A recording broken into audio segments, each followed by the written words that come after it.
നമസ്കാരം പ്രിയമുള്ളവരെ, നമ്മളുടെ വീടുകളിൽ നിന്ന് വിദേശ ജോലിക്ക് വേണ്ടി പോയവരുണ്ടാകും, കുടുംബസമേതം പോയിട്ടുള്ളവരുണ്ട്. അതോടൊപ്പം തന്നെ കേരളത്തിന് വെളിയിൽ മറ്റ് വിവിധ സംസ്ഥാനങ്ങളിൽ ജോലി സംബന്ധമായ ആവശ്യങ്ങൾക്കോ അല്ലെങ്കിൽ പഠന സംബന്ധമായ ആവശ്യങ്ങൾക്കോ പോയിട്ടുള്ളവരുണ്ടാകും. ഇനി ഇതുപോലെ തന്നെയാണ് വിദേശ രാജ്യങ്ങളിൽ ജോലിക്ക് മാത്രമല്ലാതെ പഠനത്തിന് പോയിട്ടുള്ള വിദ്യാർത്ഥികളും. അപ്പോൾ ഇങ്ങനെയുള്ളവർക്കെല്ലാം തന്നെ ഏറ്റവും വലിയ ആരോഗ്യ ഇൻഷുറൻസ് പദ്ധതിയാണ് നോർക്ക മുഖാന്തരം നടപ്പിലാക്കിയത്. നോർക്ക കെയർ, അതോടൊപ്പം തന്നെ നോർക്ക കെയർ പ്ലസ് തുടങ്ങിയ ആരോഗ്യ ഇൻഷുറൻസ് പദ്ധതികൾ. ഇതൊരു സമഗ്ര ആരോഗ്യ അപകട ഇൻഷുറൻസ് പദ്ധതി കൂടിയാണ്. അതുകൊണ്ടൊക്കെ തന്നെയാണ് ചെറിയ പ്രീമിയത്തിൽ ആരോഗ്യ ഇൻഷുറൻസ് ഇത്തരം കുടുംബങ്ങൾക്ക് ലഭിക്കുന്നതും. അതുമാത്രമല്ല, മുൻപൊക്കെ സ്വകാര്യ ആരോഗ്യ ഇൻഷുറൻസുകളെയൊക്കെ ആശ്രയിച്ചിരുന്ന പ്രവാസികളെ സംബന്ധിച്ചിടത്തോളം നാട്ടിലെത്തി ചികിത്സ ചെയ്യുന്ന സമയത്ത് പ്രവാസികളായതുകൊണ്ട് തന്നെ വലിയ പ്രീമിയം അടച്ചാണ് ഇവർ ചേരുന്നത് തന്നെ. അപ്പോൾ ആവശ്യ സമയത്ത് ഉപകരിക്കാത്ത രീതിയിൽ അല്ലെങ്കിൽ അനാവശ്യ കാരണങ്ങൾ പറഞ്ഞ ക്ലെയിമുകൾ റിജക്റ്റ് ആവുന്നതും അവരുടെ കുടുംബത്തിൻ്റെ സാമ്പത്തിക ഭദ്രത തകിടം മറിയുന്നതും എല്ലാം സ്വാഭാവികമായിരുന്നു. ആ ഒരു സാഹചര്യത്തിൽ തന്നെയാണ് ലോക കേരള സഭയിൽ പ്രവാസികൾക്ക് വേണ്ടി ഒരു സാമൂഹ്യ സുരക്ഷാ പദ്ധതിയുടെ ഭാഗമായിട്ട് ഒരു സമഗ്ര ആരോഗ്യ അപകട ഇൻഷുറൻസ് പ്ലാൻ നടപ്പിലാക്കുന്നതിന് വേണ്ടി സംസ്ഥാന സർക്കാരിനോട് അഭ്യർത്ഥിച്ചത്. ഇതിൻ്റെ പശ്ചാത്തലത്തിൽ നിലവിൽ ഒരു ആരോഗ്യ ഇൻഷുറൻസ് പദ്ധതി നോർക്ക അവതരിപ്പിക്കുകയും ചെയ്തു.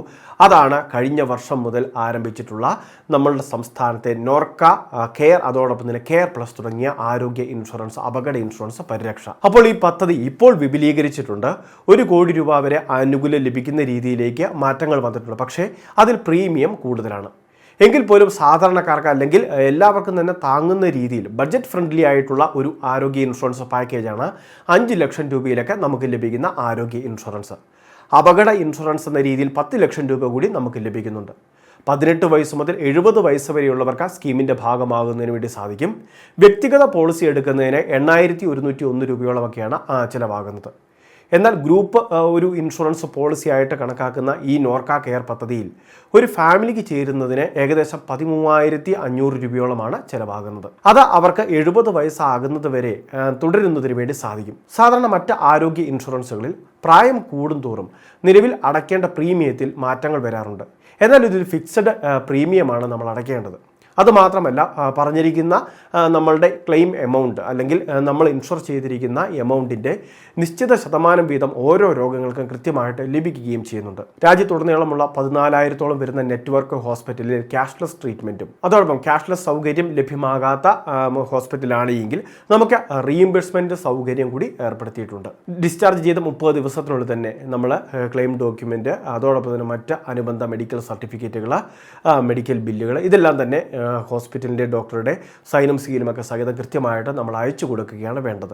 അതും 60 ദിവസത്തിനുള്ളിൽ തന്നെ നടപടിയാകുന്ന രീതിയിൽ അത് കൃത്യമായിട്ട് ട്രാക്ക് ചെയ്യുന്നതിന്, പോളിസിയെ സംബന്ധിച്ചുള്ള നമ്മളുടെ വിവരങ്ങൾ അറിയുന്നതിന്, ഏത് തലത്തിലാണ് ഇപ്പോൾ വെരിഫിക്കേഷൻ നടക്കുന്നത് എന്ന് മനസ്സിലാക്കുന്നതിന് ഇതെല്ലാം തന്നെ നമുക്ക് മൊബൈൽ ആപ്ലിക്കേഷൻ വഴി, അതായത് കെയർ പ്ലസ് എന്നൊക്കെ പറയുന്ന അല്ലെങ്കിൽ നോർക്ക കെയർ എന്ന് പറയുന്ന ആപ്ലിക്കേഷൻ വഴിയൊക്കെ തന്നെ നമുക്ക് ട്രാക്ക് ചെയ്യാൻ വേണ്ടി സാധിക്കുന്നതുമായിരിക്കും.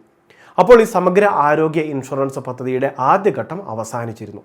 ഇതിൻ്റെ 2ാം ഘട്ടം, അതായത് പുതുക്കൽ ഉൾപ്പെടെയുള്ള കാര്യങ്ങൾ 2026 ഒക്ടോബർ മാസം ആദ്യം തന്നെ ആരംഭിക്കുമെന്നാണ് നിലവിൽ ലഭിക്കുന്ന റിപ്പോർട്ട്. ആ ഒരു സമയത്ത് തന്നെ നാളിതുവരെ ചെയ്യാൻ സാധിക്കാത്തവർക്ക് പുതുതായിട്ട് രജിസ്റ്റർ ചെയ്യാനുള്ള അവസരവും ഉണ്ടായേക്കുമെന്നുള്ള റിപ്പോർട്ട് ഈ സമയത്ത് വരുന്നുണ്ട്. നിലവിൽ സമയത്ത്, അതായത് മറ്റ് ആരോഗ്യ ഇൻഷുറൻസുകൾ ഒരു വർഷത്തിന് ഏത് സമയത്തും എടുക്കാൻ സാധിക്കും. പക്ഷേ ഈ ഒരു ഗ്രൂപ്പ് ഇൻഷുറൻസ് പദ്ധതിക്ക് അത്തരത്തിലൊരു സംവിധാനമായിട്ടില്ല. അതുകൊണ്ട് തന്നെ ഒക്ടോബർ മാസം പുതിയ റിന്യൂവൽ നടക്കുന്ന സമയത്ത്, ആദ്യഘട്ട റിന്യൂവൽ നടക്കുന്ന സമയത്തായിരിക്കും പുതിയ രജിസ്ട്രേഷൻ ഉൾപ്പെടെയുള്ള കാര്യങ്ങളും ആരംഭിക്കുക. അതുമാത്രമല്ല, നമുക്ക് വെയിറ്റിംഗ് പീരീഡ് ഇല്ലാതെ ലഭിക്കുന്ന ഒരു ആരോഗ്യ ഇൻഷുറൻസ് പരിരക്ഷ കൂടിയാണിത്. അതുകൊണ്ട് തന്നെ ഓരോ അസുഖങ്ങൾ വരുമ്പോൾ അല്ലെങ്കിൽ ഓരോ ട്രീറ്റ്മെൻറ്റിന് ചികിത്സയ്ക്ക് എത്തുമ്പോഴും നമുക്ക് ലഭ്യമാകുന്ന ചികിത്സ ഏതാണ്, ആ ചികിത്സയ്ക്ക് നമ്മളുടെ ആരോഗ്യ ഇൻഷുറൻസിൽ എത്രത്തോളം എമൗണ്ട് നമുക്ക് കിട്ടും എന്നൊക്കെയുള്ള കാര്യങ്ങൾ കൂടി കൃത്യമായിട്ട് പരിശോധിക്കേണ്ടതുണ്ട്. മറ്റേണിറ്റി ബെനിഫിറ്റ് ഉൾപ്പെടെയുള്ള കാര്യങ്ങൾ ഇതിൽ ക്ലെയിം ആകുന്നതല്ല. അങ്ങനെയുള്ള കുറച്ച് കാര്യങ്ങൾ കൂടി കൃത്യമായിട്ട് ശ്രദ്ധിക്കണം. അപ്പോൾ മറ്റ് വിശദ വിവരങ്ങളെല്ലാം തന്നെ ഒക്ടോബറിൽ അപേക്ഷ ആരംഭിക്കുന്ന സമയത്ത് വീഡിയോയിലൂടെ അറിയിക്കാം. ഈ അറിയിപ്പ് പൂർണ്ണമായിട്ട് ശ്രദ്ധിക്കുക, എല്ലാവരിലേക്കും ഷെയർ ചെയ്തെത്തിക്കുക. ഇതുപോലുള്ള ഇൻഫർമേഷൻ ചാനൽ സബ്സ്ക്രൈബ് ചെയ്യുക, ഫോളോ ചെയ്യുക.